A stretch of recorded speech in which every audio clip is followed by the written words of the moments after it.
বিদায় খুবই কষ্টকর, বেদনাদায়ক। স্যারকে আমরা শারীরিকভাবে বিদায় দিলেও মানসিকভাবে আমরা স্যারকে বিদায় দেইনি। বিদ্যালয়ের অঙ্গনায় স্পর্শকাতরের মতো থাকবে স্মৃতি।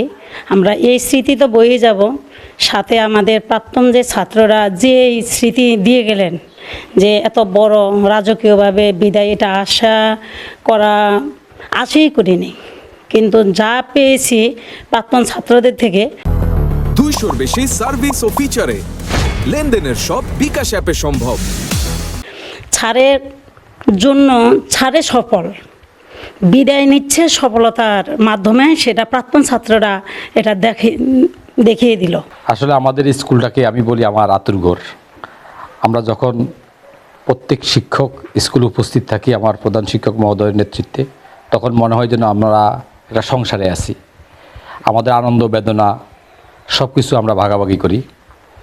এর মাঝখান থেকে আমাদের শিক্ষক জনাব আলহাজ নুরনবী স্যার চলে গেছেন, এটা আমাদের জন্য অত্যন্ত বেদনাদায়ক।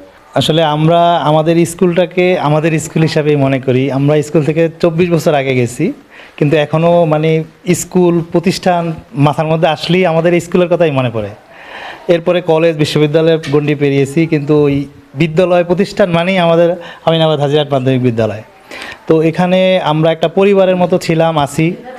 তো স্যারকে বিদায় দিছি, এটা নিয়মের মধ্যে আছে, তাই আনুষ্ঠানিকতা মাত্র। বাট আমাদের প্রত্যেক প্রাক্তন স্টুডেন্ট, বর্তমান স্টুডেন্ট অন্তরে স্যার আছে, থাকবে। নুরনবী স্যারের বিদায় দেওয়ার একটা আশা ছিল, কিন্তু প্রাক্তন ছাত্র এবং বর্তমান ছাত্র, বিশেষ করে আমিনাবাদ হাজিরহাট মাধ্যমিক বিদ্যালয়ের অ্যালামনি অ্যাসোসিয়েশনের মাধ্যমে যে এত বড় একটা অনুষ্ঠান হবে, এই জন্য আমি আয়োজকদেরকে, যারা আমাদের প্রাক্তন ছাত্র আছে, তাদের কিছু কিছু ছাত্রের ব্যাপারে তো খুবই উৎসাহ, উদ্দীপনা এবং শারীরিক মানসিক অক্লান্ত পরিশ্রম করছে, তাদেরকে আমি ধন্যবাদ জ্ঞাপন করি। আমার স্কুলের পক্ষ থেকে, আমার পক্ষ থেকে, এমনকি এলাকাবাসীর পক্ষ থেকে, বর্তমান ছাত্রছাত্রীদের পক্ষ থেকে যারা এই অক্লান্ত পরিশ্রম করছে, তাদের সকলকে ধন্যবাদ জ্ঞাপন করি। এই স্কুল প্রতিষ্ঠা লগ্ন থেকে নুরনবী স্যার আমার পাশে ছিল এবং শিক্ষকতার পেশায় নুরনবী স্যারের শারীরিক, মানসিক, আর্থিক সকল সাইড যোগ্য ছিল। ভাই যেসব আমি প্রথম ঢুকি এইরকম তো আশি করি না, আর এটাকে আমরা খেরিবন, অর্থাৎ এটাকে আমরা নিম্ন এলাকা ভাবতাম। আমাদের উত্তর এলাকার মানুষ আমরা এটাকে, আমাদের এই স্কুলের এই জায়গাটাকে খেরিবন বলতো, ক্রিটিসাইজ করে হোক বা কীভাবে হোক সেটা জানি না, মানে বলতো আর কি।